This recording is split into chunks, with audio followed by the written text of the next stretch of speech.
taba ji tambayan ku nake, kun taba ganin wanda aka ce wannan ya haddace Qur'anin ya gudu kawai an wayi gari kawai ya nemi izu 60 din nan ya rasa? Kun taba gani?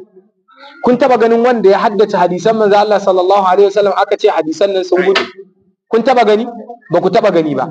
Amma sau nawa kuka ga mai kudin da kuma yau ya zama talaka? Talakan talak ma sau nawa?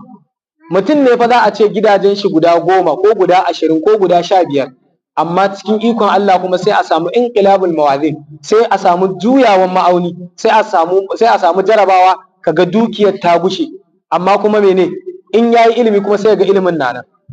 Kai bari ku ji wani abu, daraja ta ilimi. Idan ya zama ku 20 ne a gidanku misali, ku 20 ne a gidanku, kai kadai ne ɗalibin ilimi, to wallahi a kwana a tashi girman zai dawo kanka. Saboda me? Saboda wannan daraja ta ilimi din. Idan matsaloli ta zo, kai ba ma haka ba, ka kalla masu kudin unguwarku gaba daya ko kuma masu kudin kasuwarku gaba daya, ka kalle su.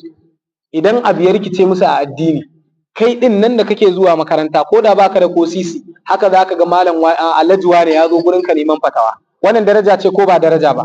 Wanda yake da kuɗi ya zo gurin ka a matsayin ka na ɗalibin ilimi, ya ce ma da Allah wane, kuɗi na ya kai kaza, yaya zan yi zakka? Shi yake da kuɗin fa, amma